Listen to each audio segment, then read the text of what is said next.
2 Kings chapter 4.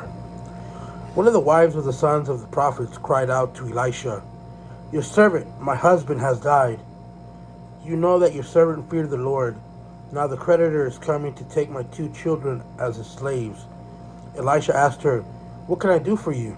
Tell me, what do you have in the house?" She said, "Your servant has nothing in the house except a jar of oil." Then he said, "Go out and borrow empty containers from all your neighbors. Do not get just a few. Then go in and shut the door behind you and your sons, and pour oil into these containers. Set the full ones to one side." So she left. After she had shut the door behind her and her sons, they kept bringing her containers, and she kept pouring. When they were full, she said to her son, "Bring me another container." But he replied, "There aren't any more." Then the oil stopped.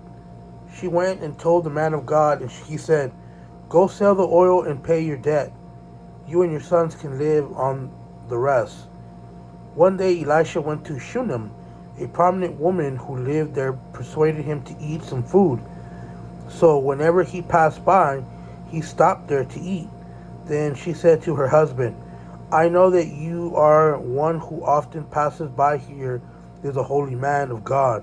So let's make a small walled in upper room and put a bed, a table, a chair, and a lamp for him. Whenever he comes, he can stay there." One day he came there and stopped at the upstairs room to lie down. He ordered his attendant, Gehazi, "Call this Shunammite woman." So he called her, and she stood before him. Then he said to Gehazi, "Say to her, 'Look, you've gone to all this trouble for us. What can we do for you? Can we speak on your behalf to the king or the commander of the army?" She answered, "I am living among my own people." So he asked, "Then what should we do? So what should be done for her?" Gehazi answered, "Well, she has no son, and her husband is old." "Call her," Elisha said. So Gehazi called her, and she stood in the doorway. Elisha said, "At this time next year, you will have a son in your arms." Then she said, "No, my lord, man of God, do not lie to your servant." The woman conceived and gave birth to a son at the same time the following year, and Elisha had promised her. The child grew and one day went out to his father, the harvester. Suddenly he complained to his father, my head, my head." His father told the servant, "Carry him to his mother." So he picked him up and took him to his mother. Excuse me. The child sat on her lap until noon, and then he died. She went up and laid him on the bed of the man of God, shut him in, and left. She summoned her husband and said, "Please send me one of the servants and one of the donkeys so I can hurry to the man of God and come back again." But he said, "Why go to him today? It's noon, a new moon, or a Sabbath." She replied, "Everything is all right." Then she saddled the donkey and said to her servant, "Go fast, don't slow or pace for me unless I tell you." So she came to the man of God at Mount Carmel. When the man of God saw her at a distance, he said to his attendant Gehazi, "Look, there's a Shunammite woman. Run out to meet her and ask her, 'Are you all right?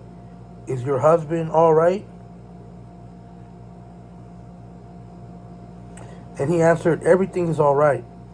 Then she came up to the man of God at the mountain. She clung to his feet. Gehazi came to push her away, but the man of God said, "Leave her alone. She is in severe anguish, and the Lord has hidden it from me.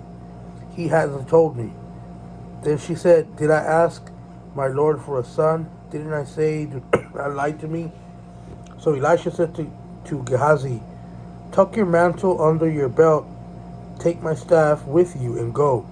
If you meet anyone, don't stop to greet him. And if a man greets you, don't answer him. Then place my staff on the boy's face." The boy's mother said to Elijah, "As the Lord lives, and as you yourself live, I will not leave you." So he got up and followed her. Gehazi went ahead of the place, and Gehazi went ahead of them and placed the staff on the boy's face. But there was no sound or sign of life. So he went back to meet Elijah and told him the boy didn't wake up. When Elisha got to the house, he discovered the boy laying dead in his bed. So he went in, closed the door behind him, the two of them, and prayed to the Lord. Then he went up and laid on the boy. He put mouth to mouth, eye to eye, hand to hand. While he bent down over him, the boy's flesh became warm. Elisha got up, went into the house, and paced back and forth. Then he went up and bent down over him again. The boy sneezed 7 times and opened his eyes. Elisha called Gehazi and said, "Call the Shunammite woman." He called her, and she came. Then Elisha said, "Pick up your son." She came, fell at his feet, and bowed to the ground. She picked up her son and left. When Elisha returned to Gilgal, there was a famine in the land. The sons of the prophets were sitting before him. He said to his attendant, "Put on the large pot and make stew for the sons of the prophets." One went out of the field to gather herbs and found a wild vine, from which he gathered as many wild gourds as his garments would hold. Then he came back and cut them into the pot of stew, but they were unaware of what they were. They served some of the men to eat, but when they ate the stew, they cried out, "There's death in the pot, man of God," and they were unable to eat it. Then Elisha said, "Get some flour." He threw it into the pot and said, "Serve it for the people to eat." And there was nothing bad in the pot. A man from Baal Shalishah came to the man of God with his sack full of 20 loaves of barley bread from the first bread of the harvest. Elisha said, "Give it to the people to eat." But Elisha's attendant asked, "What, am I to set this before 100 men?" "Give it to the people to eat," Elisha said. "For this is what the Lord says, they will eat and they will have some left over."